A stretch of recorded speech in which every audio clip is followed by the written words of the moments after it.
was still bent over, holding on to his knee, but everyone else was looking and listening to me, and I laid it on thicker and heavier as I went.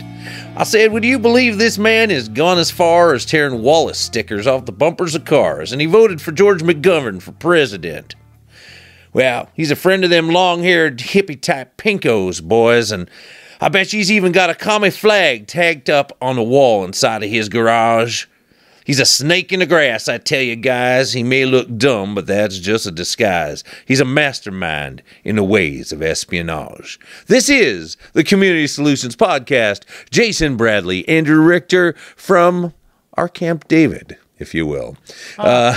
We are sitting here, the true resistance to the new coming fascism. How you doing, buddy? I'm good. How are you doing? I'm doing well.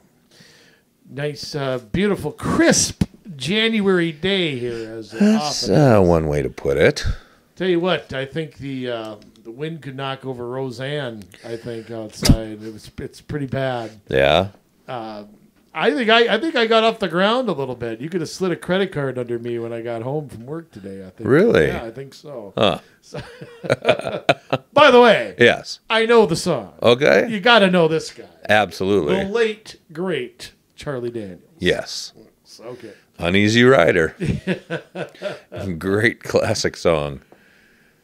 As good as anybody. As underrated as anyone is Charlie Daniels in my book. I think he's great. If you stop with Devil Went Down to Georgia, you're missing out on a whole catalog of excellent music. So, but that's the thing. I mean, that's the thing is so many people, if it's not on radio, yeah, they don't, they don't care to. It's listening to a singer's total work and total ability, not just what you hear, the three songs that you hear over and over and over. It's just, right. But it's nice. Here we are, and we'll talk about this a little later, but it's the evening that St. Louis Park is going to vote on their mask mandate, and we're playing hooky from the underground layer. We're sitting here, we're comfortable. That's right. This we're is socially nice. distanced. You're a good ways away. Yeah, more than normal. That's right.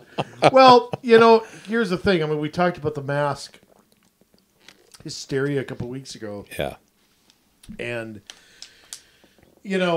our predictions, Jay, it's not often I'm right. Yeah. I mean, I make a lot of predictions, and I generally suck at it. But you and I have been pretty spot on. If you listen to that podcast from, 2 podcasts ago. Yeah. I mean, if you listen to that. An umbrella with a hole in it. Yeah. Yes. If you listen to that, we're pretty dead on with what we said. Mm-hmm. That you knew it was going to go beyond Minneapolis and St. Paul. You saw the veil threats from the governor. Mm-hmm. It's not a surprise that the copycats like Golden Valley, Minnetonka, Edina rejected it. Yeah, that surprised me. And I was surprised too. I thought because Edina rejected it that others might follow. Well, I think the big cities that we talked about, Duluth implementing it for 30 days, Rochester implementing it until February 7th, which I just don't understand. Yeah. That we're plateauing right now. If you look at South Africa right now, where the Omicron, whatever as called, Fauci says, the Omnicorn virus. Yeah, I mean, it's gone from there. And one of my worries is that this is going to get implemented, and we're going to plateau. We're going to. Nothing infinitely keeps going up and up. There's only so many people that can get infected with this. And then they're going to credit masks as the reason. Right. So, I mean, it's kind of a joke to even go there. I don't understand. I'm not surprised at these left-leaning cities. I'm actually surprised it hasn't been more. I thought for sure Robbinsdale would do it. I thought for sure Brooklyn Center would do it. Neither city has taken it up yet. Yeah. I mean, I was worried Hennepin County it isn't as bad as I thought it would be. So, but of course, and here's the great thing too about these emergency meetings. Brooklyn Park is meeting as we podcast. Yes. Okay. Here's what's great. It's an emergency meeting, meaning there's no public comment. And 2, there is no 10-day notice like there's supposed to be about a meeting and an agenda. Yeah. And I'll take it a step further. I scoured Brooklyn Park's Facebook page, their Twitter handle. Mm-hmm. I'm doing it right now. I did it 5 minutes before we went on the air. Right. The mayor, council members, not a peep about this. Right.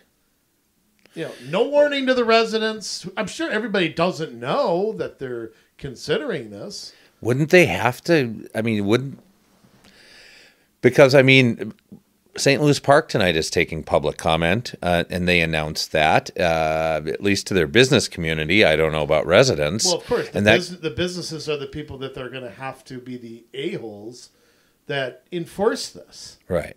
So, they're probably meeting with businesses to threaten them. Yeah. If I had to guess, that's what they're doing. St. Louis Park's going to pass it. Yeah. The only way they're not going to is if they think that they can't enforce it. They're totally surrounded by cities that are doing it already. Yeah, except Edina. Right. Well, that's true. Edina's not, but yeah, when you have Minnetonka and Golden Valley and Minneapolis, yeah. There's no reason for them to be the last holdout. They're not Crystal. Yeah, and I'm shocked. New Hope hasn't taken it up. Yeah, yet. Even cities going further out that have become more woke, I'm still surprised. I don't know if they're all waiting for somebody else to. Right. They're just hoping it blows over in a couple weeks. I think nothing out of Eden Prairie yet. No, but I think enforcement is something they're concerned about. That they don't want to put their businesses in that predicament. So it may be that, I don't know, but the big liberal cities, I'm not surprised that you've seen this action. I'm not surprised in the least. So, unfortunately, and I wish I was wrong. I wish that some of these cities would surprise me. Yeah. And unfortunately, they disappoint as always. Well, I will say as an executive order by the mayor of Duluth. Now, the city council wasn't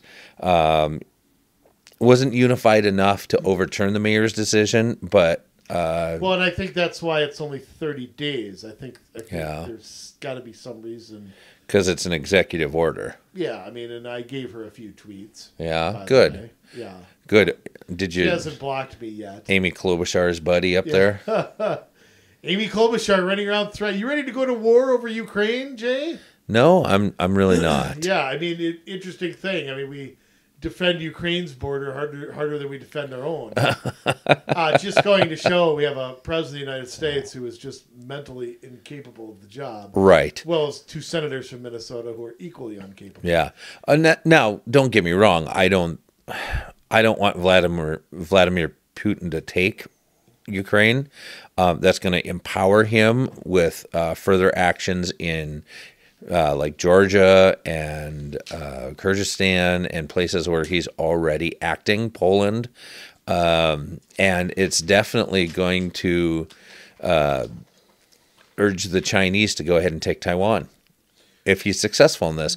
I think that NATO needs to stand up. I think that NATO maybe should even consider making Ukraine a member. Yeah, but who's NATO? NATO is us and the Brits. There's more European countries involved. Right, but the ones that do the fighting and the ones that bankroll it are pretty much us and England. True. Well, I don't know what it is now. Under Trump, everybody had to pay more. People, there was no more blank check from the United States. Yes. And I'm one who's questioned NATO's now. Yeah. I just don't see it as a legitimate function. But if they can't stop the expansion of the new USSR, then and I can't understand how are we going to replay the 1930s again? I can't understand how European countries don't. Yeah. They're the ones over there, not us. It is all replaying. Germany's starting to align with Russia more than they're aligning with us. Germany is, Dennis Miller once said about the reunification of West and East Germany, I really didn't like the country before that, and I'm not that wild about the country now. Yeah. And I kind of am with him on that. I don't like version 2.0 a whole lot. So why that is, I don't get it. Economically, it doesn't make sense. But I think when you're a country like Germany and you make nothing, produce nothing, yeah, you are dependent on other countries for basic needs.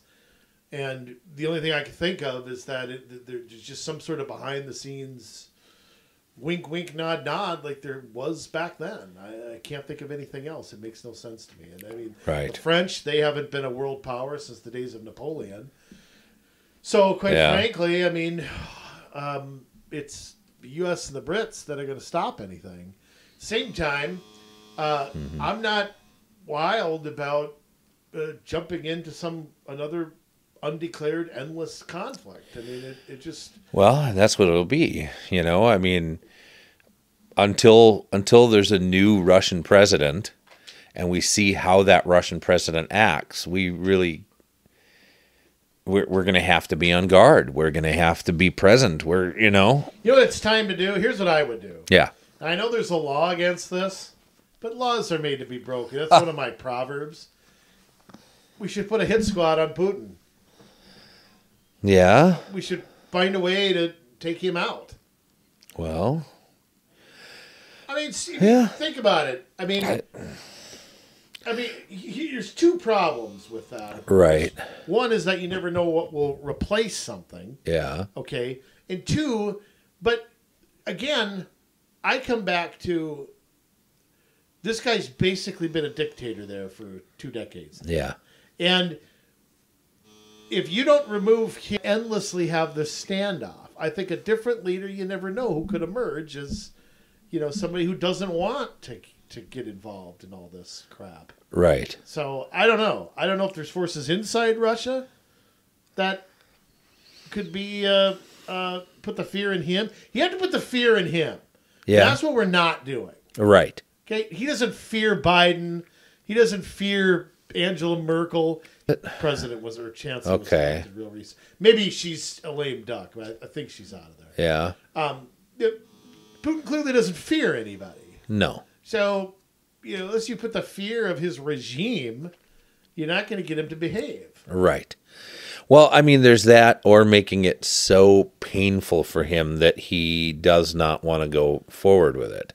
And so, I mean, the kind of sanctions Biden talking about isn't going to make it happen. You have to actually hurt. Unfortunately, with your sanctions, you have to hurt the people of Russia, right, in order to turn them against him. Yeah, you do. Yeah, it has to come from within. Yeah. So, but I do think there are ways to make that happen. But again, he's got partners, the Chinese. He's got partner. I mean, he's got allies. Yeah. And Russia has nuclear weapons. We still don't know what happened to all the nuclear stuff post-Soviet Union. Yeah. I mean, you have to assume they still have them. Absolutely. So it's ugly, but I'll tell you what, I am not prepared for another endless undeclared conflict, and there seems to be. I just have a bad feeling. I do too. So, now, speaking of bad feelings, Jay, you didn't have Mexican again today, did you? Oh, no. Oh, okay. No, did the room clear out? No, I didn't have. I have a delicious food, but I have a saying about that. Yes. I like that kind of food, but it doesn't like me. That's my. Jay, you want to talk about? I mean, there's two things that could screw up a one-car parade. One is New Hope, and the other is Minneapolis. Okay, there's 3 things. Okay. There's 4 things. The Republican Party. Republican Party of Minnesota. Rob Manfred, the baseball commissioner. Oh, yes. And then, yes, New Hope City Council, they could screw up anything. They could screw up a kid's lemonade stand. Minnesota Chair David Hann. Now, first off, yes, David Hann hasn't done squat in the months that he's been the chair. Haven't seen him, haven't heard a word. No strategy for next year, no nothing. Okay, or for this year, I should say. But you'll be glad to know, Jay, that he has called on DFL Chairman Ken Martin to tell Minnesotans where he stands on his party's attacks on parents and their role in their children's education. Now, stop. Forget that the MNGOP sent out like 4 tweets all year. Right. Okay, last year. What is with this calling on the Dems to do something? That Jennifer Carnahan did this all the time. Ken Martin's as likely to respond to that as... Well, look, let's be honest here. Yeah. And I'm not defending Mr. Martin necessarily, but Right. he isn't responsible for every stupid thing said at a school board No. meeting, okay? He can't control every kook, every whack job, no one can. And if all he does is respond to the most ridiculous thing someone says, that's all you're going to do. You're never going to sleep. You're never going to... why does it matter what he says about it? Right. Why don't the Republicans ever focus on what they have to do? Yeah. What we're going to talk about in a minute is what Mr. Hand should be focusing on. Yes. And instead of he's keeping his hands to himself and sending out stupid statements about... first off, if you're a Republican, the last thing you want is Democrats to denounce this. Yeah. You want it hung around their necks the way they did in Virginia. Mm-hmm. You want them to be Terry McAuliffe. Okay? So that's what you want. And yeah. I cannot understand. What is with this? This party couldn't do anything right if it was by accident. Right. I wonder if David Hand owned a Kiss album, if he would call it Hand's Dynasty. Probably. Sorry, a little Chinese joke there. Don't give me any ideas. Little Kiss joke. I don't know. Pick your poison. Okay. But what's up with that? I don't know. I can't. If I were strategy maker of the MNGOP, that directly challenging the chair of the Democrat Party, maybe once I had some sort of standing as a healthy party, I would consider doing that. But right now, they have a reputation as a broken, weak, and pretty much invisible party, and I would work on fixing that. Well, I still come back to, what's the strategy in November? What's the game plan? Where's the fundraising? Right. It's like, that's what the party is supposed to be doing, the apparatus there, backing up all that. Mm-hmm. All they're worried about is the caucus, that endorsement. Get that endorsement. That's the big fight about that. Why not? We'll kill campaign Jeff Johnson style and go get that 43% of the vote, baby. That's what we're looking at.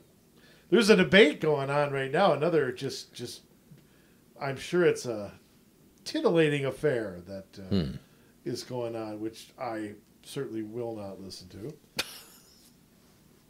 I don't know, Jay. I might be third partying it. Yeah? You think it's actually... Cynical party candidate. Things I've seen on the polls, which was right around Christmas time. Yeah. Walz is under 50% in all of them. Yep. He's beatable. But the Republican candidates are at like 30% with no name ID. Right. And why is that? Because none of them have a general election strategy. Mm-hmm. They're all looking for the stupid endorsement. They're all talking to BPOUs, Tea Party. They're talking to the same 20 people at every meeting. No one has that vision right now. And you got to do that. You do have to do it because even in a primary, you have to appeal to your base. Yeah, you'd have to know who's voting. But, you also have to have a strategy going into a general election and look like you're the person, you're the candidate all through that. And you can't go at each other for a year and a half. Yeah. And then finally turned the guns. Right. Oh, I did receive some mail, I think, from was it Scott Jensen that sent the mailer out? I probably have it here. I should see if I could dig it up. In the somewhere in my files. Remember, it would have been a little over a year ago, we put out a tweet that said the walls that stole Christmas, and I kind of did the worst graphic design job you've ever seen putting his face on the Grinch's body. He had somebody that knew what they were doing do that and said the walls that stole Christmas. He stole our idea. Oh, jeez. Well, you didn't get that IP and intellectual property there. No, at the time. It's all right. It's an in-kind contribution. I'll consider it. So write it off. Yes. All right. So okay. So masks everywhere. Incompetent GOP. No different than Are you planning to vote for the Republican candidate in 2022? I'm not planning to vote for anybody in particular. I mean, I am yet to be wowed. Do you like anyone running, or is there a person you? I've liked Kendall Qualls and what he said and what he stood for. I voted for him because I'm in the. Although I saw that Minnesota Gun Owners Caucus, in their poll he did very poorly, and I'd like to know why. I'm not familiar enough with his stance on that because, I mean, that's an important issue to me, too. It is. It could just be that the candidates who had been in the race for a while schmoozed a lot of those people. Yeah. He hadn't. Could be. A lot of the lesser-known new people seem to be, like Shaw was really low in the poll. The mayor from... Murphy. Yeah, Murphy, he won that poll. Really? Yes. Huh. So... Well, maybe he's really going after, it could just be the candidates really going. There may not be a lot of substantive differences. It's just one candidate's really going after that group, too. I mean, it's possible. Could be. Got to ask our buddy Rob Dorr yes. what the deal is with that. Maybe we'll have to jingle him up. Yeah, I'll have to. He was terrific when he was on my show. I've hardly seen a more articulate guy when it comes to that Second Amendment. The guy's just fantastic on it. Agreed. So, all right, to matters at hand, Jay. Yes. Hand, not hand. Yes. Hand. You and I live in Hennepin County. Not exactly proud to admit that. Not the proudest, okay, because it does contain Minneapolis and New Hope. Brooklyn Park. Yeah. Brooklyn Center. St. Louis Park. Edina. Yeah, a bunch Golden of cities Valley. have been ruined. It may have the gem of the metro area within its borders, but it's also got a bunch of yuck. It's surrounded by a bunch of we will have Jay. We've talked about county attorneys before. Yes. We've brought up disastrous county attorney policies all across the country. Yes. I never thought that I would. Mike Freeman's not a guy high on my list of people I like. Nope. But I'll tell you what. The people vying to replace him. Mm-hmm. We're going to kind of go through them one by one here. And I think county attorney, again, like sheriff, like a lot of the local stuff we talk about, goes so under the radar. And people maybe they're starting to grasp how important of a job this is, especially in a place like Hennepin County, over 1 million people. Okay? It's twice the size of a Minnesota congressional district. Okay. Just to give you an idea of how big this job can be as far as population goes. And we have people vying to replace Mr. Freeman. And quite frankly, of course, by the way, let me mention, you want to talk about an incompetent GOP? Entire Hennepin County, there's not one Republican running in this race so far. Yeah. Not a single one. So, I mean, I know that's wonderful, but stop and think about that. Over 1 million residents, and that party can't get a candidate to run. Okay? Mm-hmm. And some of these people who are running are familiar.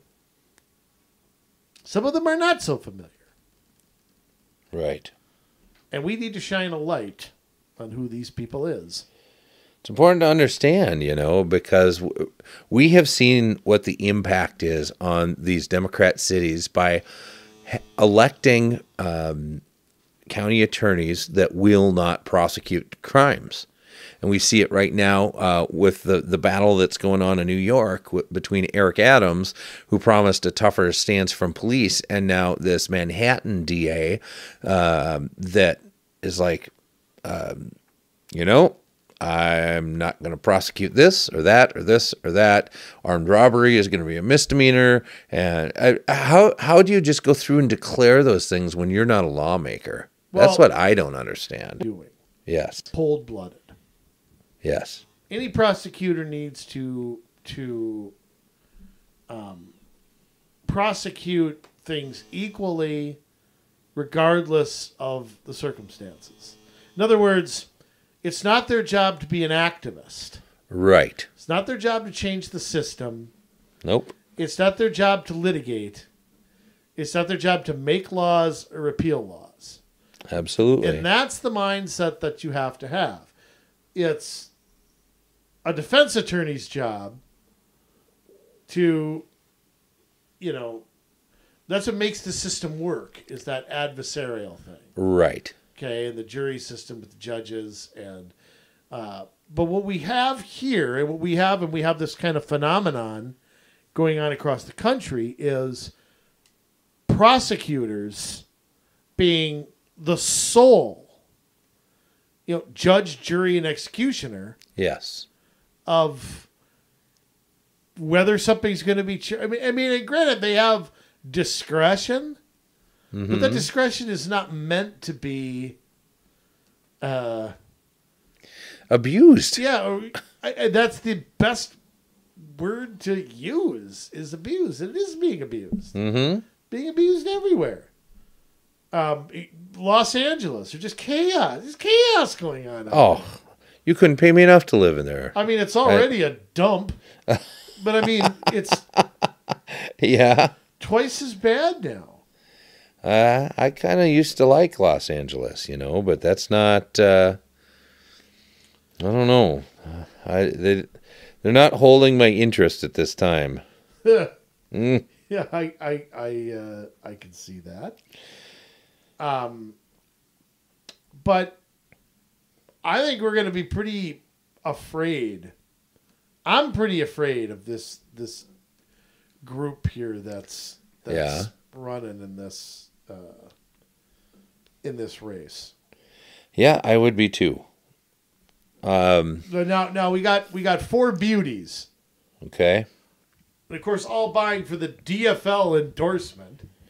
So you can see where they're going to be politically. Yes. Now that's not really. I really don't care what party they identify with. They do the job. What are we going to start with here? Yeah, I mean, this is one of those elected positions that should be nonpartisan. It should really whether it's sheriff or county attorney or county commissioner or city council or school board. None of that stuff should ever be partisan. Yeah. What's partisan or not partisan about enforcing a law? But it's getting to be. It's getting to be to a point where you just are racist if you don't enforce this, or if you choose to enforce these laws, and it just blows me away, Andrew. Well, I think it's the end run around writing laws. Right. If you can't get something passed, it's kind of like what we always talk about is if you can't get something passed through the legislative process, then cities try to do it. If you can't get the minimum wage raised, then cities go do it. If you can't get a mask mandate, then we'll pass it one by one. Can't get tobacco 21, we'll pass it city by city. They'll just go to a different place, and I think this is the thing.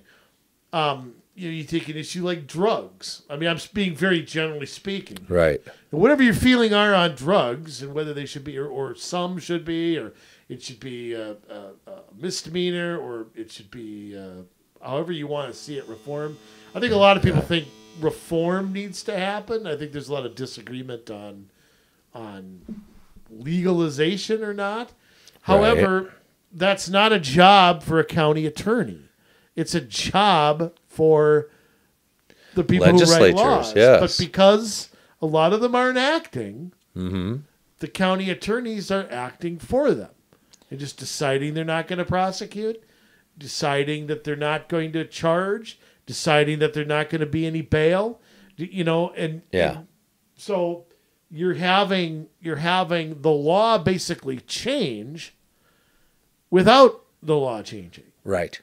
Oh, that's dangerous. I mean, imagine the police deciding, oh, we're just not going to enforce speeding laws. Yeah.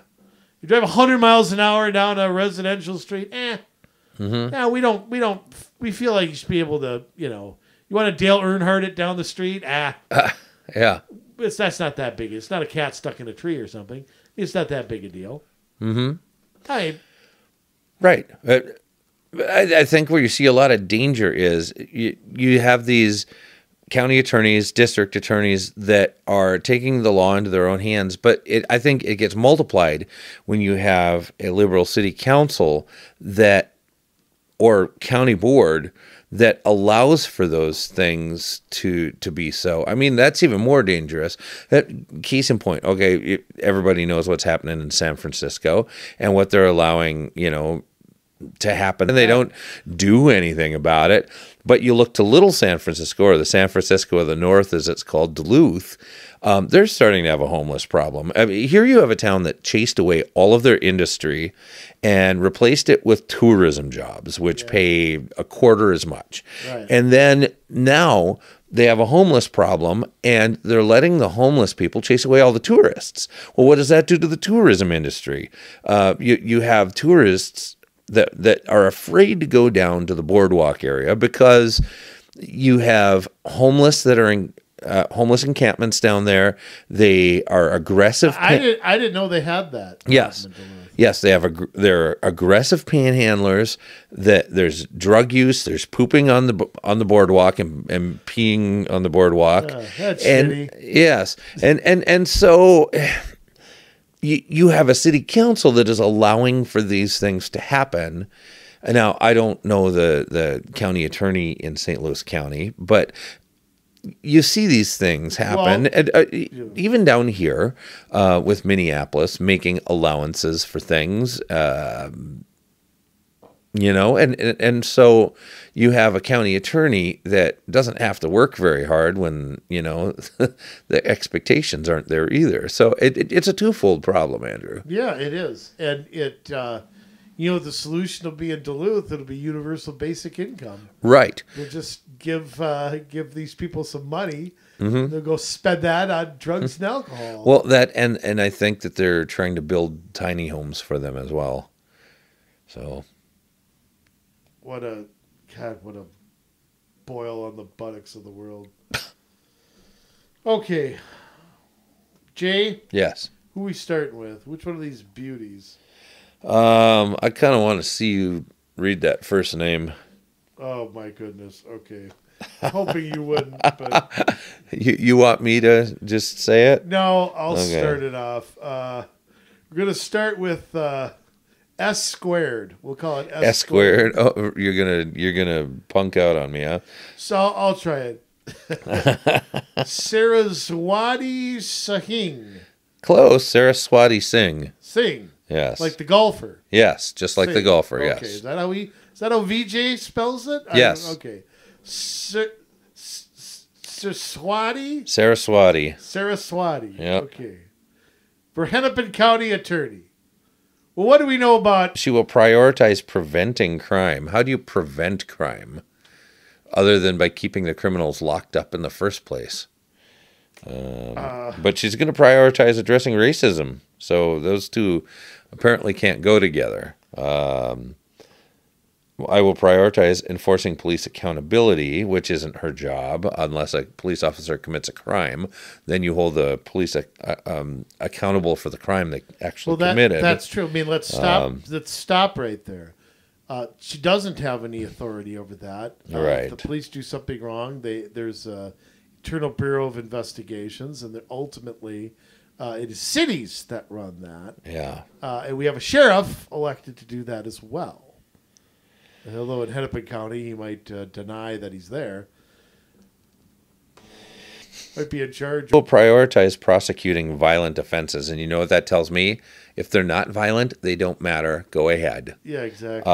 And that's what it says up here, that she believes herself to have the experience, knowledge, and expertise to be the right choice for Hennepin County attorney as the top attorney for felonies committed in Minneapolis and suburban Hennepin County. So I don't know if those are the only cases she took, or if she... Well, I don't know. Let me be more specific. If you go to her issues page, Yes. see a picture of her where it says equal justice behind her. Oh, boy. Yeah, that's an issue, all right. And listen to what it says. You said public safety, I will prioritize prosecuting violent offenses. I will focus our resources on prosecuting murder, drive-by shooting, sexual assault, sex trafficking, domestic assault cases. Mentions nothing about anything else there. Right.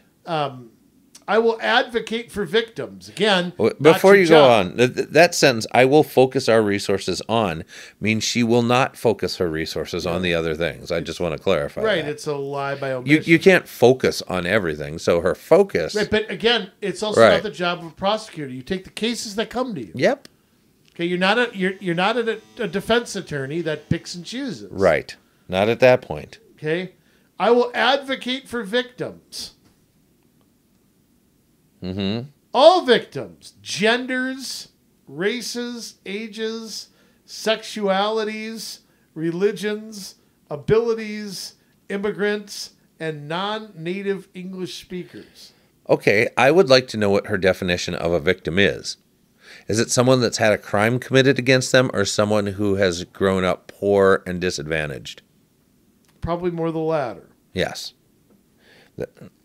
Probably. Okay, I'm going to skip this one. Actually, Yes. I'm not. Okay. Yeah, I'm going to skip that because the last sentence contains so much code language. Yeah. I will develop in-house expertise to effectively... You know, Jay, Crime? I mean... You commit crimes against people because you hate. Well, it's creating a new layer of victims. Right. It's not... you want to talk about equal justice. Okay? You kill someone, it shouldn't matter who you kill. Right. Shouldn't matter if they're gay. Shouldn't matter.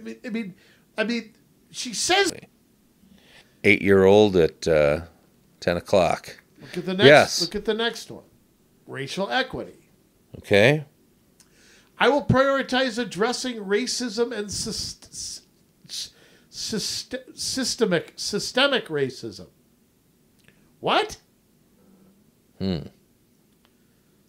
What the hell does that mean as a prosecutor? I'll tell you what it means. Forget what she says here. What it means is that color, nationality, gender are factors in every case that she takes or does. Yeah.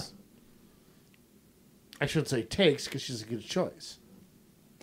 Well, racial equity means having a Hennepin County Attorney's Office that looks like our community. What? I agree with the second part, treating everyone fairly under the law. I agree with that if that's what she means, but that's not really what she means. Because she's already said that she's going to prioritize some things over others. And you want to prevent crimes from occurring in the first place? No. I would just like to punish people that commit crimes. Yeah. Not get into thought police, Yeah. What is a treatment court? A treatment court. I will expand treatment courts. Treatment courts address the underlying crime that help people find resources to not return to a life of crime. This must be some new thing. Let me take a look here. Is this the whole thing of poverty makes somebody a criminal, or feeling oppressed makes someone a criminal? Yeah, I mean, it's that thought that goes into it. Here's another thing. I will focus on expungements for rehabilitated people who've paid their debt to society. Expunge? That's not the way it works. I mean, that means removing it so that no one can find out. Well, I think things are supposed to be expunged after a certain crimes are, certain crimes aren't. Like murder or okay, you stole a car when you were 18. Okay, if you're 45 and you've never reoffended, okay, fine. Yeah. If you've sexually abused somebody, no. Yeah, that stays on for life, and it better. It should. Yeah. Treatment courts seem to revolve around drugs. Drug courts are judicially supervised court dockets that provide a sentencing alternative of treatment combined with supervision for people living in serious substance abuse. So, that's what that is. The last one. We need to rebuild trust in the justice system. And actually, what you want to do, erodes trust. Mm-hmm. Listen to the second one. I will work on bail reform. That's not good. Really, a prosecutor is going to work on bail reform. Now, how do you interpret that? I interpret that as getting rid of cash bail. Right. Or not asking for it under certain circumstances. Right. The defendant is white. Yeah, we'll get him. We'll go after the defendant. Poor black person, we'll release him. Right. They're an immigrant, we'll release him. And how about this last one? I will update our drug charging policy. Nixon's war on drugs is antiquated, not working well, and disproportionately enforced. Well, and I agree. I'm not a fan of homeless people accosting people for money and pooping on the sidewalk. Yeah. There has to be, and needles laying around everywhere. There has to be something in the middle or a completely different approach to this where, people who use drugs, I don't think should end up in prison. People who sell them illegally, I maybe have a little different view on, especially because it ties to the cartels and stuff like that.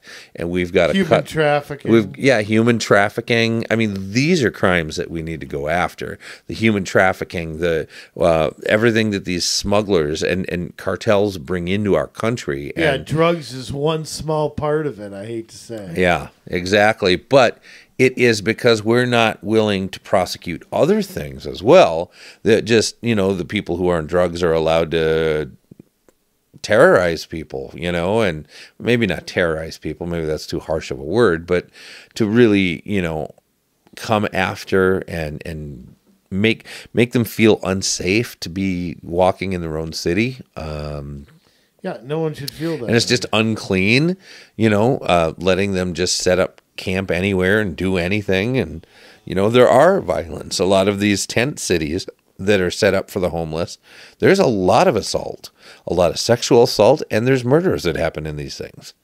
They're not safe places for homeless people to be. And there's lots of crimes against homeless people that happen in them as well. Oh, no doubt about it. Okay. Well, I know she's got your vote. Ha! Oh, yeah. Let's, I'll vote for my shoe first. Yes. I'll eat my shoe first. Yeah, me too. All right. Next. Yes.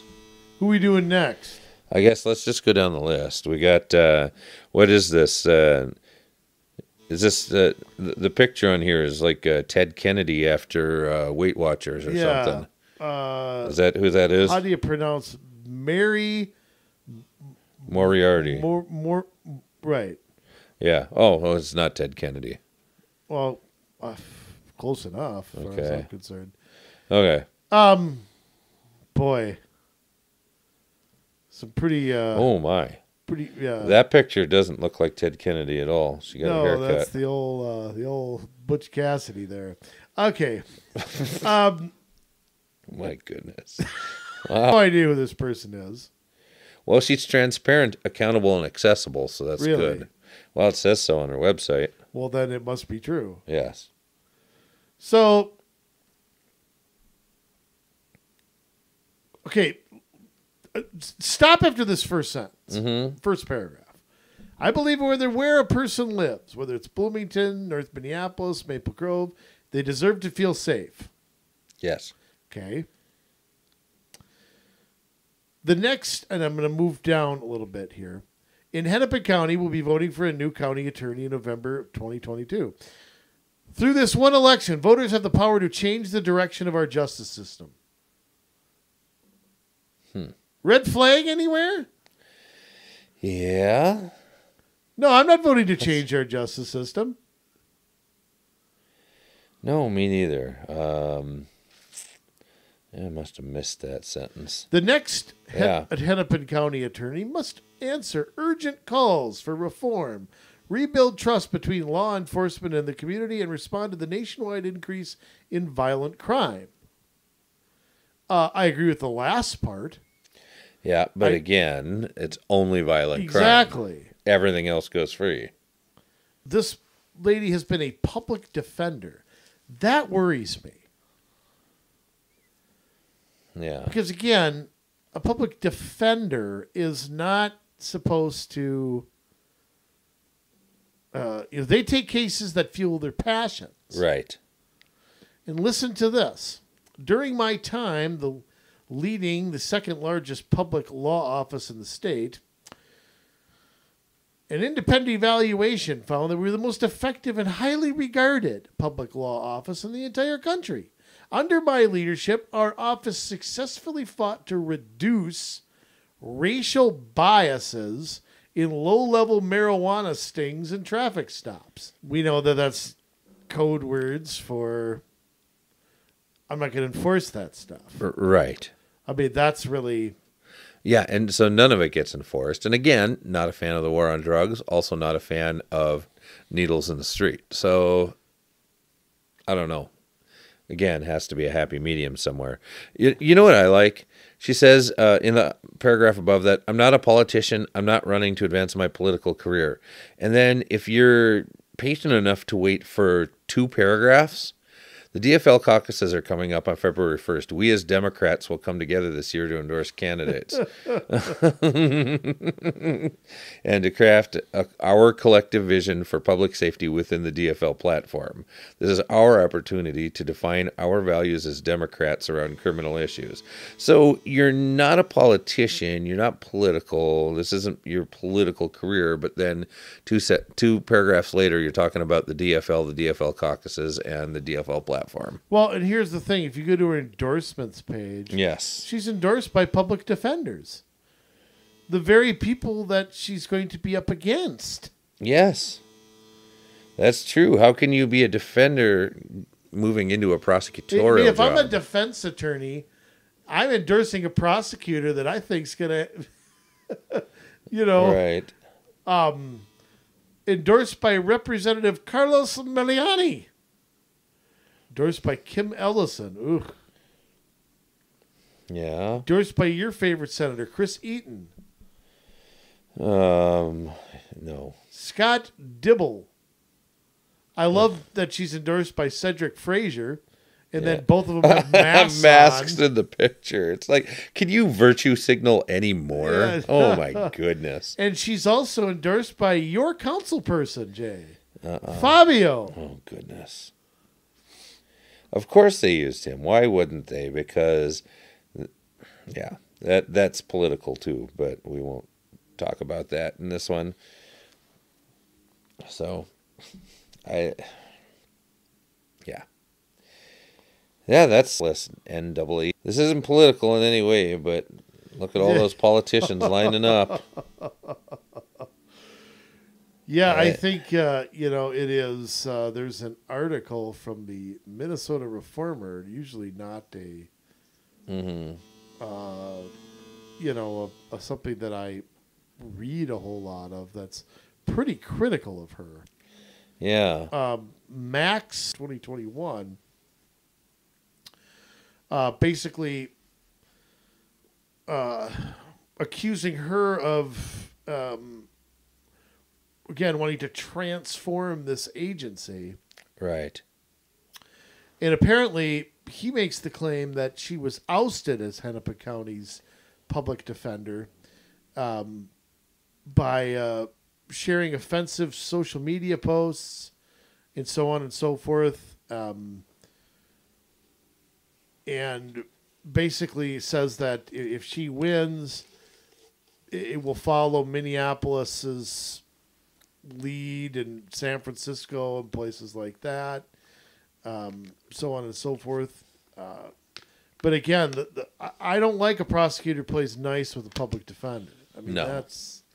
that worries me. So you can find that MinnesotaReformer.org or .com. I'm sorry. I don't know that all that is true or not, but so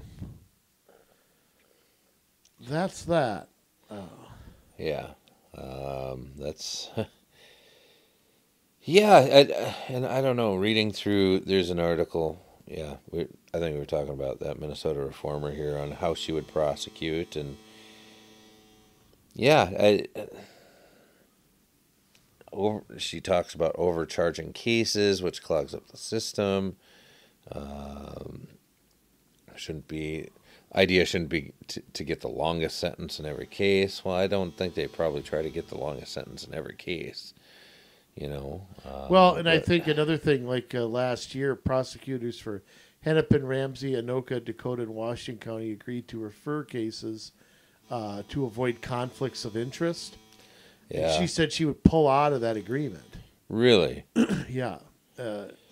So something like Derek Chauvin comes along again, she would just keep the case. Or Hutchinson. Oh yeah. That's a conflict to have two people, or the appearance of one. I think there's a legitimate case that that's true. Yeah. So yeah, I mean, apparently she would pull out of that, which. Yeah, that's not very good. Yeah, I mean, probably would lead to Keith Ellison taking more cases. Okay, let's move on. Okay, should we before the biggest announcement? How about we go to Simon Troutman? Yeah, isn't that the guy from Rambo? Oh, Troutman? maybe. Yes, I think so. So is Richard Crenna, as he's running? It was Samuel Troutman. Oh, what's this guy's name? Simon. Close. We're gonna call him Sam. Yeah. Sam Troutman. Richfield City Council member. He's running for Hennepin County attorney. I'm sure he's delightful. What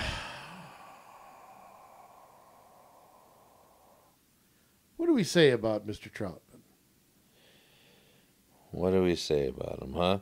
Well, Mr. Troutman is quoted as saying that fear and skepticism are high throughout our county for a variety of reasons.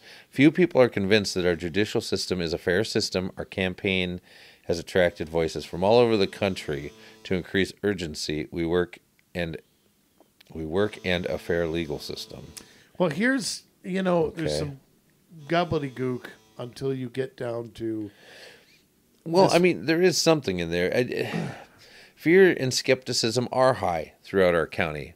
And yeah, there might be a variety of reasons, but I don't think few people are convinced that our judicial system is a fair system. I think people are going in that direction that weren't in that camp before, because anytime you start to not prosecute cases, I think, or prosecute some and not others, right? That people are going to think it's not a fair system, but that's not what he's talking about. He's in an interview that one of his goals is to investigate the side effects of mass imprisonment. The side effects. What is that? Like you're taking a Tylenol? I know. That's what I'm wondering. It might come with headache, fear of or loss of sleep and death. I don't know. Fear of enclosed spaces. He said the punishing imprisonment system promotes recidivism and produces thousands of incidental consequences, not reintegration into a healthy and intentional community. Huh? Jay, I need an interpreter. Yeah, I don't know. This Punishing imprisonment. Well, you're going Yeah. to prison for a reason because it's a punishment because yes, I mean, that's why you're going there. right. You broke a law. You infringed on somebody else's liberty, whether it's their right to life or liberty or their pursuit of happiness, and you need to pay a price for it. That's the way it works. But this guy does need an interpreter, I think, to follow him. He said that some of his priorities were rebuilding trust in the community, which by getting rid of prosecuting and putting criminals back on the street, that's not really a way to do that. FYI. The role of the office in prosecuting crimes and many non-criminal functions, such as child support, health, and welfare services. What does he have to do with that? He said it involves about bringing fairness and fairness. What? Well, listen to this. Listen to this. Yes. Samuel Troutman's campaign said that he started as a criminal justice reform member of the city council and helped establish a city against unpaid wages and tax evasion, a group working to combat corporate crime against workers. What? I think he had his kid write this. I don't know. This is Identifies as Puerto Rican. Oh, does he? Yeah, he identifies as that. Oh, but he's not really Puerto Rican, I see. I don't know. He just identifies. He identifies as that, but he might be Malaysian. He doesn't look Malaysian, I guess. But yeah.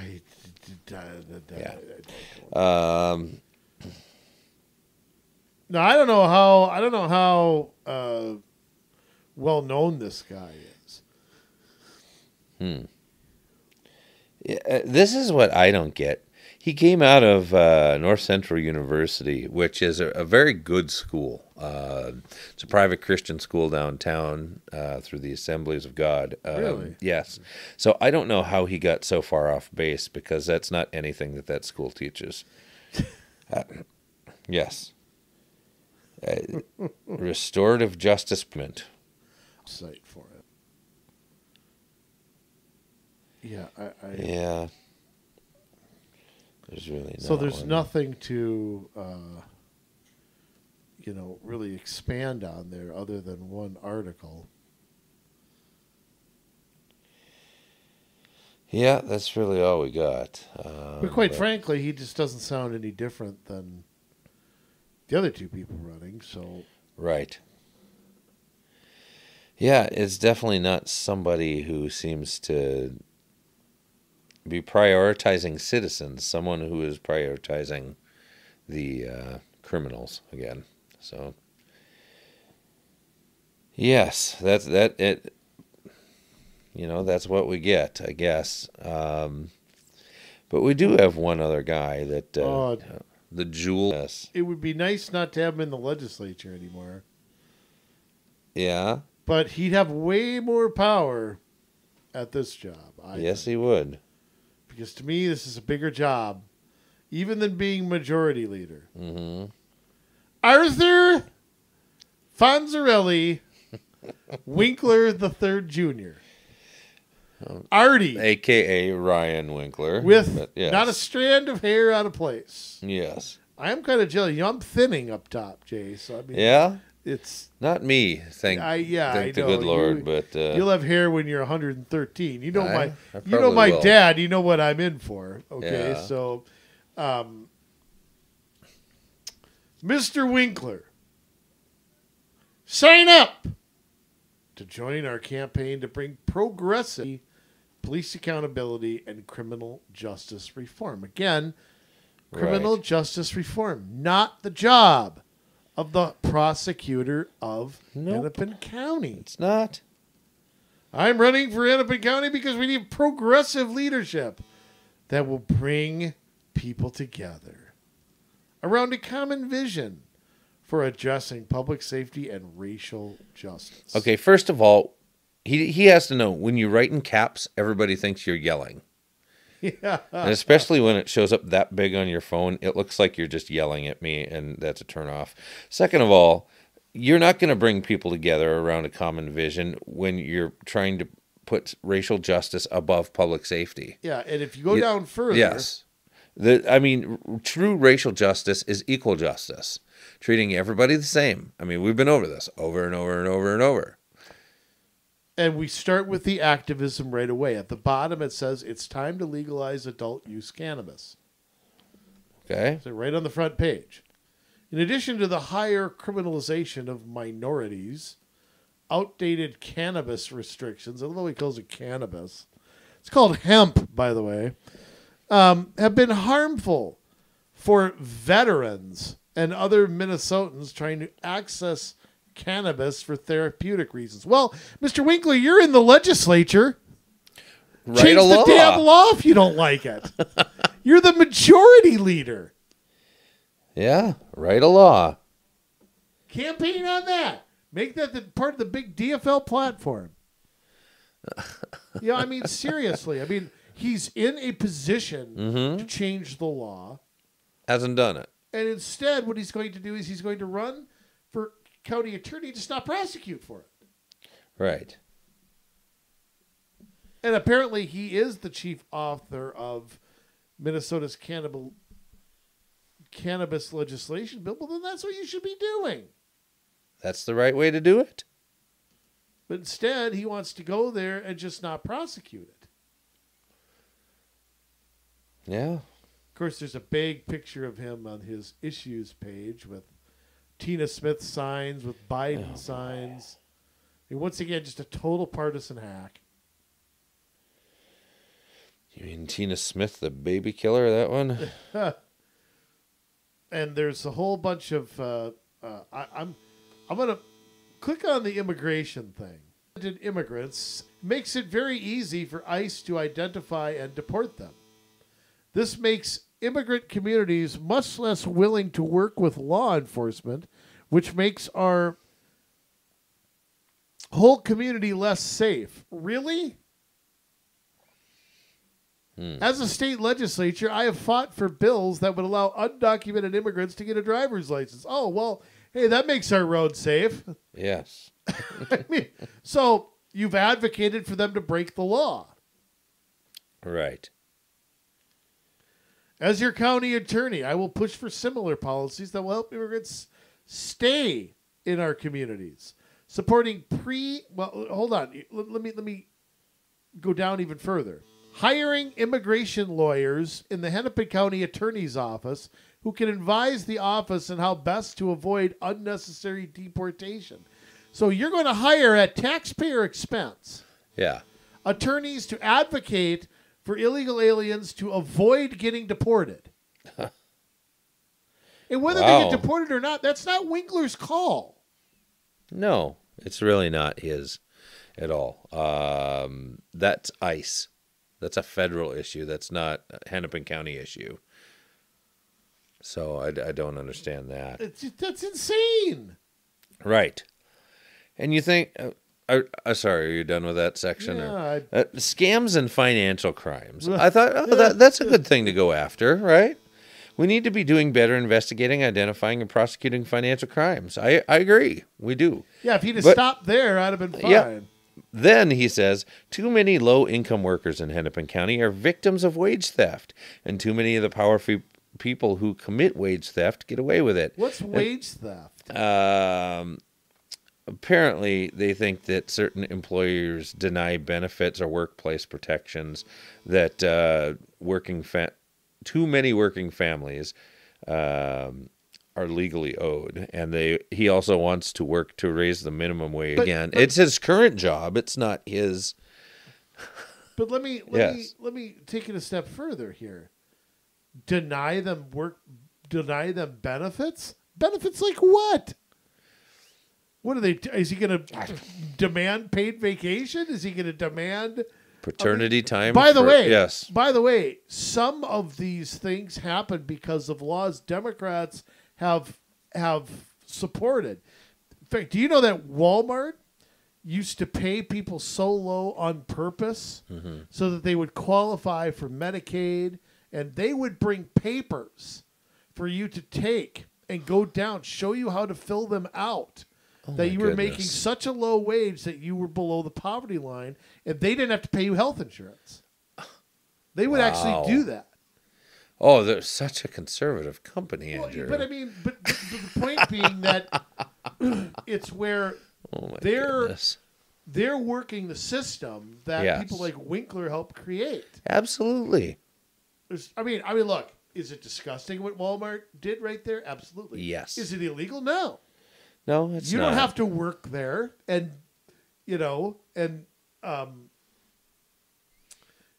raising the minimum wage. I mean, I love this sexual assault. I don't love sexual assault. I'm saying I love this section. The criminal justice system in Hennepin County has failed too many survivors of sexual assault. I have heard of too many stories of survivors who demonstrated extraordinary bravery in coming forward to report their assault, only be treated with dismissiveness or disrespect. You mean like the Cuomo brothers and Joe Biden? Is that what you're talking about? Bill Clinton on there? Yeah. Or do you not agree with those? Well, I'm sure if they're Republican, he agrees. If they're Democratic, he doesn't. Right. Well, I just would like to get that out there, and I would like to ask for a response on that. Maybe he would like to answer that question. Tell you what, he's never been asked that, I'm sure. I'm sure he has. I'll tell you what, under police accountability, boy, there are some things that really worry me. Police accountability. I will create with prosecutors whose only responsibility is to proactively investigate and prosecute officers who break the law and review cases impacted by police misconduct. So you're going to create an extra layer. You're going to target. I mean, imagine if somebody ran and had, I'm going to have a how can I word this? A North Minneapolis accountability unit. We're just going to focus on North Minneapolis. To get the crime down there and blah, blah, blah, blah, blah. Right. You'd be called a racist. You'd be called, my God, you'd be called every name in the book. Yeah. And this guy is literally putting police officers out there saying, I'm going to create a unit just to proactively. So what does that mean? Before something even happens? Well, that's what he's talking about. Yeah.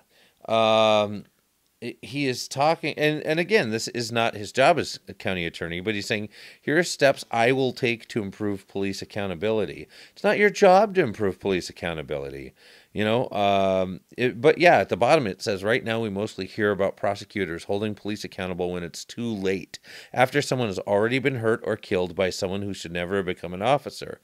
If we can identify officers like Derek Chauvin early on, we have a better chance of getting them off the streets. I'm sorry, but you don't have that authority. That's not part of your job. We don't prosecute crimes before they happen. Yeah. We don't identify people that are likely to commit a crime and then punish them for possibly down the line you might commit a crime or you might treat somebody unfairly. And that to me is discriminatory. I don't like you. I don't like your attitude. I don't like the way you handle things. We're not going to train it out of you. We're not going to give you a chance. We're just going to dump you, Now, I'll tell you what. Yeah. I'm going to take it a step further. Reform. Prioritize violent crime, not low-level drug offenses. The focus of the county attorney's office should be keeping Hennepin County's neighborhoods safe. The war on drugs has failed to improve the community safely while discriminating against communities of color. Really? I don't know. What do you mean it's discriminating? They're going where the drugs are. Okay, if that happens to be a white neighborhood or a black neighborhood or a red neighborhood or an orange neighborhood, it shouldn't be that way. Right. Not on criminalizing addiction and mental illness. I'm sorry, drug use is not a mental illness. No, it's not. It can create one if you use it long enough. Can. But it's not. And by the way, not all drug crimes are low level. Right. Drugs aren't all the same. Right. And drugs are often an underlying thing. You do drugs, then you kick your wife. Well, okay, that drug is not low level. That abuse of that partly caused a felony to happen. Yeah. And selling drugs, being them into jail either. You know, they go, they get processed, and they get released. And I'm sorry, again, selling the drugs is different. You know, especially if you're selling in a school, and that's happening plenty. If you are taking in huge shipments of drugs from the cartels, again, you're working with people that are enemies of the United States. That should be taken into consideration. I mean, yeah, I can understand with the possession of drugs, it's different. But there are lots of other drug crimes, and drugs in and of themselves can, in some individuals, produce a very violent result. And you need to have a system in place for that. And I know they keep saying we want that can be, you know, that can be saved in the first place by the people who are using the drugs. Have them. You know, if they weren't using them, they wouldn't act that way. Yeah, I mean, so I don't know. I mean, we're not in a perfect world, and you know, and I lean libertarian. But again, when we've got people who are choosing to be homeless so that they can take drugs and use their money for that, and then they accost people trying to get money out of them and scaring people that are trying to walk on a public sidewalk, or they're defecating in public, or they're leaving the needles out for kids to find, and I'm sorry, none of that is okay. Right. I think it's one thing if you want to live in your own house and be a bum, but you know, what's funny too is if I put up a hot dog stand, you know, out on the street, I'd probably get prosecuted for not having a license. Right. If I take a dump, you know, on a hot dog that was laying in the middle of the street. Sorry. Hot dog, take a dump on a street side. It's, well, you know, we'll just let them go. Now, I'll tell you what. Let me talk a little bit more about Winkler here. Cash bail reform. Again, poverty is not a crime. That has nothing to do with bail reform. No. Bail is set when you have committed a crime. And it also set based on your income often. You've been charged with a crime, yes. It has nothing to do with finances. Or you have to be indicted or whatever. Yeah. Well, those who pose a threat to public safety should be in custody while they await trial. And of course, he doesn't define what that means. No one should have to stay in jail for weeks or months just because they can't afford bail. Well, you have to ensure that someone is going to show up. Absolutely. Too many people skip out. That's where you get the thing like in Wisconsin. And that's where guys like Winkler won't go after them. Yeah, but we've already seen what happens. You know, this guy gets released, and then he goes to Wisconsin and mows down people with his car. Yeah. You know, on purpose. As county attorney, I will use the position. Use the position. How about you just do your job instead of using the position for things it wasn't intended for? Use the position using anything to push for an overhaul of how cash bail is used in Hennepin County. Traffic stops. Again, nothing to do with Winkler. No. You're not in charge of local police departments. I will support efforts to prevent black Minnesotans from being targeted by law enforcement with traffic stops that have nothing to do with public safety. Oh, but if I'm a white guy, you'll just ignore me. Yeah. Nice to know. Law enforcement resources should be focused on keeping Hennepin County residents safe. Well, you'll stop traffic stops that have nothing to do with public safety. Well, then why is a person being stopped? Yeah, I don't know. Say you're in a stolen car and you're driving the speed limit. Yeah. Oh, that's got nothing to do with public safety. Is we're going to let that person go? I take that back. If they're white, they'll pull them over. If they're black, they'll let them go. Right. Yeah, it's a way of, they see it as equalizing the field, but this is what they talk about when they talk about being anti-racist, where you are allowed to discriminate if it equals the playing field in their eyes. not be a racist. You have to be anti-racist. Right. Nothing. I'm just thinking of. I almost feel like calling Mike Freeman and asking him to reconsider. Now, he is 73 years old, so I sort of understand it. But I didn't know he was that old. I didn't either. Yeah, he's 73. Doesn't look a day over 72. Oh, does he? Who's he got? Well, Melissa Hortman. Oh, God, Melissa Horrible? Yep. Andrew Carlson, a DFL of Bloomington. Jenny Cleavorn, in your hometown. Oh, my hometown. Hold on. I got to catch up to you. Okay. Oh, yeah, Melissa Horrible. Samantha Vang of Brooklyn Center. Again, these are all DFL. I mean, he's not trying to cross the bridge at all. Of course not. Few Lee from DFL of Minneapolis. Michael Ford, Executive Director of Min Normal. Who are they? I forget who Normal is, so I can look it up. Pot smoking people? Maybe. I won't say maybe. I'll look it up. But you have the Teamsters. You have that's so disappointing. Another union. As the son and grandson of a Teamster, it's just Painters and Allied Trades. You have the sheet metal workers. Really? Minneapolis Firefighters Union, which is AFL-CIO. The International Brotherhood of Electrical Workers. The DFL Veterans Caucus. And the Minneapolis Building and Construction Trades Council. Also, LEUNA. I don't know what that is. Minnesota and North Dakota. So it's DFL politicians and unions. So that's nice, huh? A shock. Yep. Well, there you go, folks. I don't know. Aren't you excited about it, Jay? No. That's one where I might write in Harry Arm. Yep, it's true. Oh my God. You Google Min Normal and it really doesn't tell you anything here. So who knows? Min Normal. I don't think it's probably worth my time to figure out. Probably not. I just wouldn't bother. Yeah, I don't know. I probably shouldn't say that they're pot smokers, but... Yeah.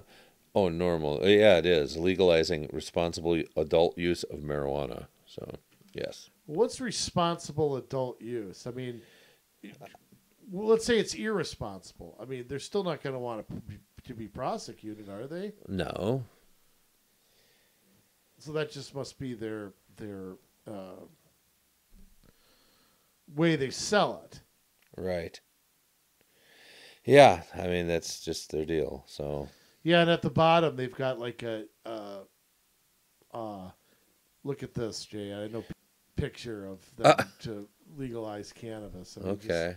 Just a little bit over the top. Yeah, that's overstating it, I guess. That is definitely overstating it. So, folks, I mean, here you are with, the four beauties. Hey, Republicans, don't bother, getting a candidate. Don't bother recruiting anybody.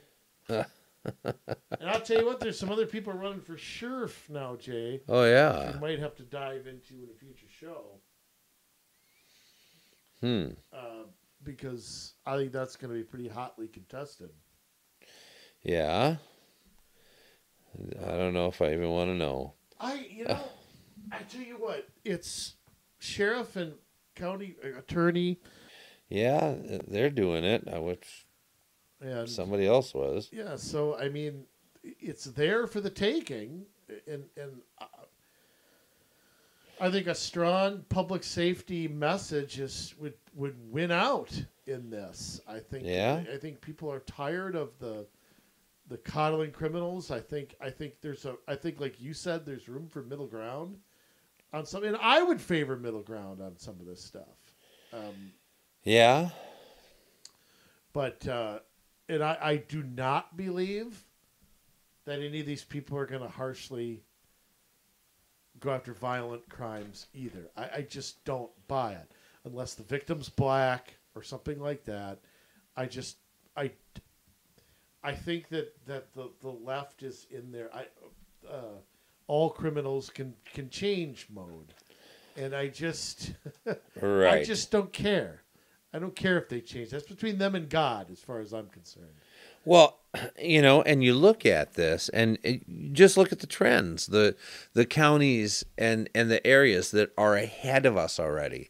Again, you've got Alvin Bragg out in Manhattan, armed robbery, which in my eyes, you're using a gun. It's violent. Yeah. Then this is the anti-gun people. Yeah, you're then gonna have a misdemeanor. Yeah, you're not allowed to have a gun in New York, but you're not prosecuted for that. Yeah, exactly. Yeah. Again, it's all because of who is committing the crime. Right. And right. And so you've got violent crimes like that. You got the guy that was released and then went to Wisconsin and ran people over. He had committed violent acts. He had a rap sheet that was 54 miles long. It went to the moon and back. They didn't do anything about him. They're not going to prosecute violent crime. And they're not. Look at everything that happened with the riots. They're still not prosecuting that stuff. I am somebody those are great success stories. And those people should get a second chance. But you don't get a 5th chance and a 10th chance and a 100th chance. And I think, again, somehow we have to draw the line somewhere. Right. But again, I still don't feel this is the job of a prosecutor. I think none of these candidates, all these candidates are activists. And to me, a prosecutor has to be cold-blooded. They have to prosecute cases. It's kind of like a police officer. You got to enforce the law even if you disagree with it. I have to pay my taxes, Jay, even though I don't think I should have to. Right. So it is dangerous, just dangerous. Mm-hmm. All 4 of these people are dangerous. Yes, we need to have a different alternative. I believe that if there was one person that would stand up and say, you know what, I'm not going to discriminate against anybody based on skin color. We're going to even that out so that does not happen in this county, but we're going to be tough on crime. That person would win. For sure. Without a doubt. Yeah. Absolutely. But I don't know that we'll see that. So I don't think we'll see it either. I think our choices are going to be bad, worse, and worser, and worsest. Yes. That's going to be the choice. I'll tell you. That'll be it. It's going to be tough for those DFLers to endorse somebody. How do you pick from that crop of, like Bill Clinton would say, it's a very fine field of candidates. Just a very fine field. Yeah, well, they're getting their messaging down. Yeah. That's for sure. Enough to be able to get the people deceived that they're going to take care of crime, but because they care about violent crime. Yeah, they're trying to straddle a fence that's only going to end up with them with a leg on each side of it at some point. They can straddle a goat as far as I'm concerned. All right. Yes. Community Solutions once again presents with the sign-off sermon. Jet flying, limousine riding, wheeling, dealing, son of a gun. The women love them, the men want to be them, ladies and gentlemen. Once again, I give you Jason Bradley. Thank you, Andrew. Let me tell you, it's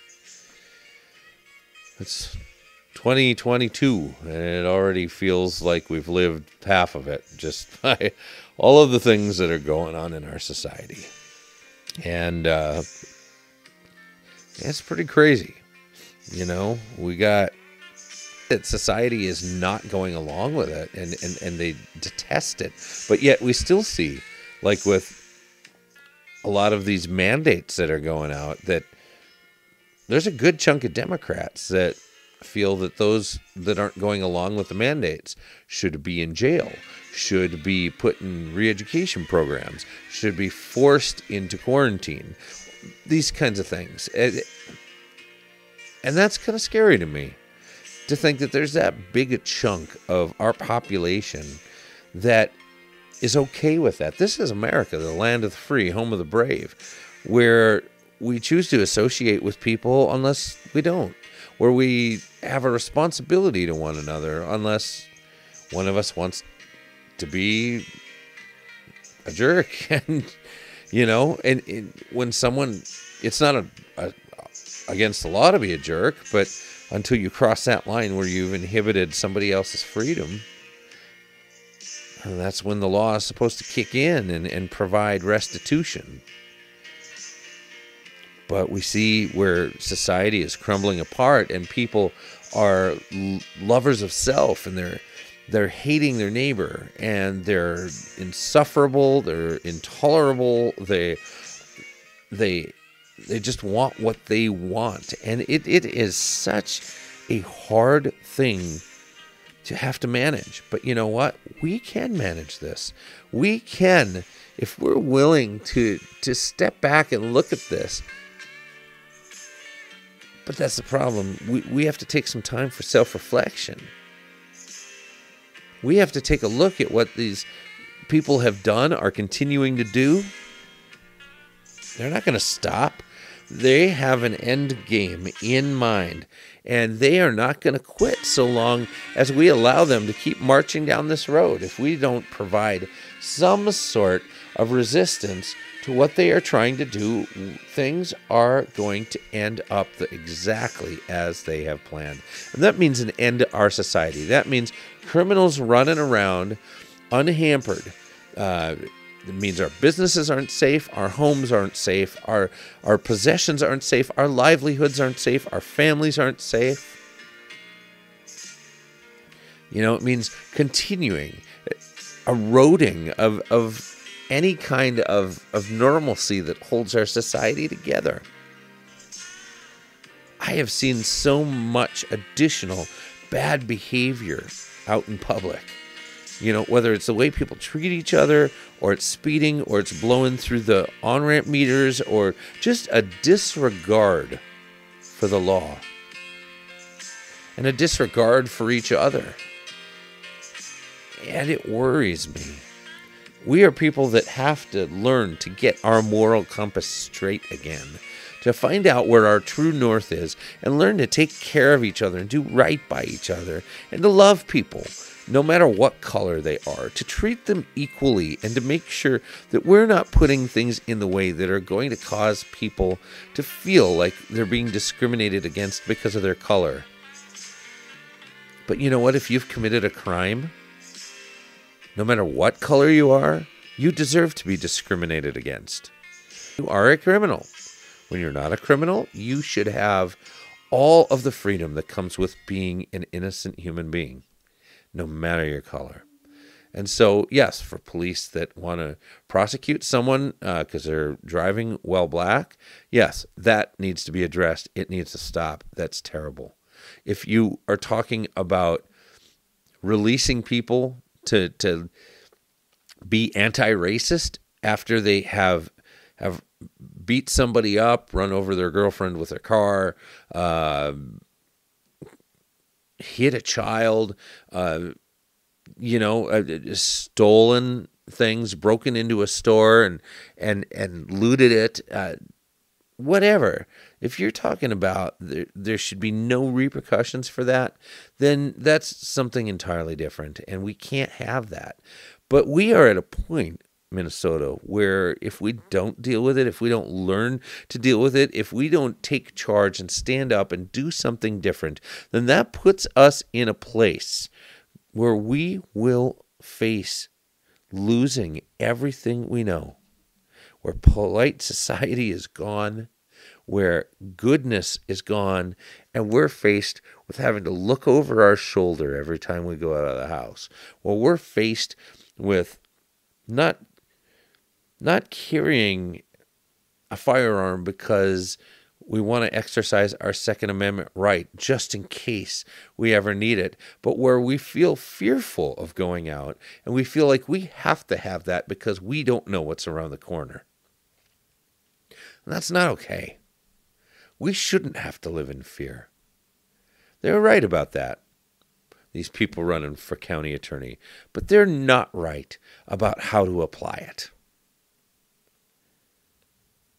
There's a lot of us out there that have a better head on our shoulders, more common sense. We're not trying to score political points. We're not trying to change the culture of America into something it's never been.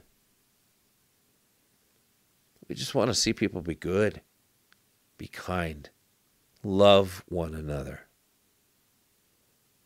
But to do that, we've got to be involved. We've got to be in the world, but not of the world.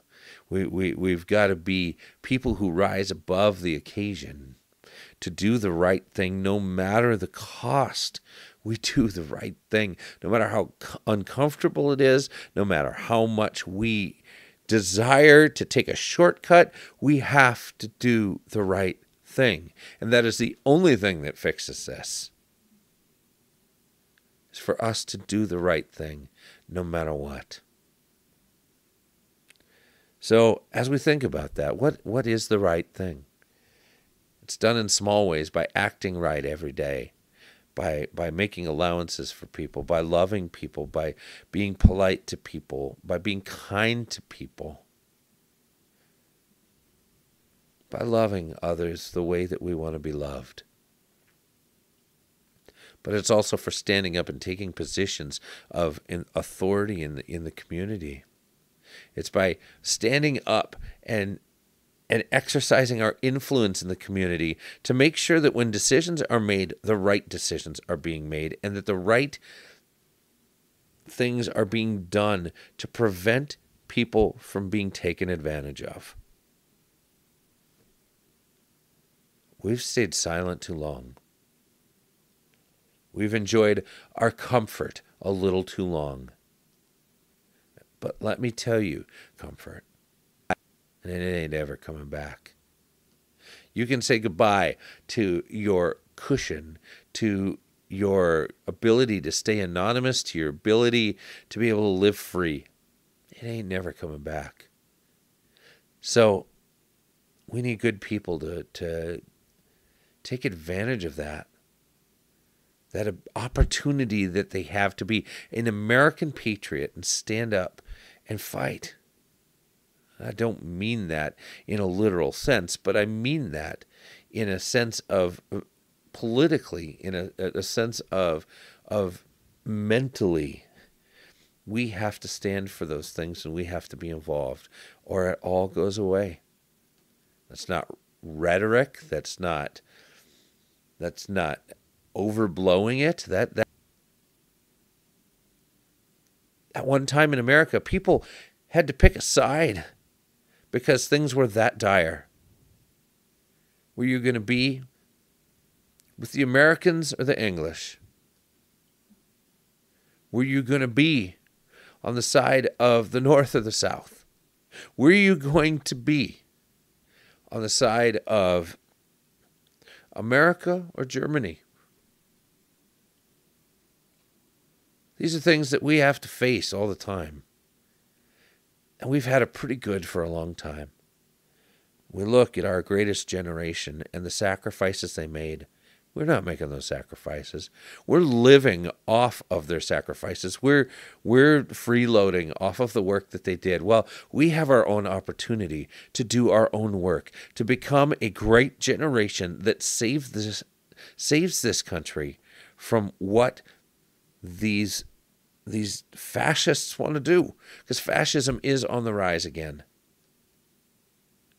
It may not look the same yet. We may not ever put people in camps, although they've talked about it out on the West Coast. So don't think it can't happen here, because it has. It has in World War II when they put the Japanese into internment camps. It has happened. Who's to say it can't happen again? Because things right now, it's okay to hate your enemy. That's the general feeling in the world.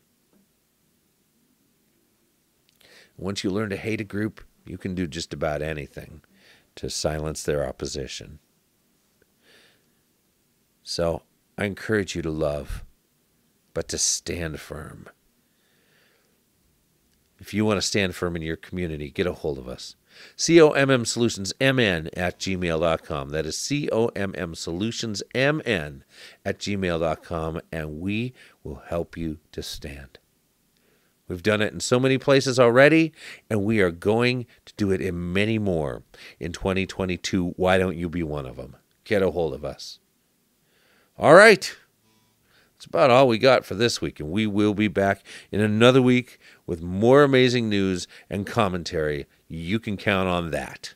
We love you, Minnesota, but now it's your turn to get to work.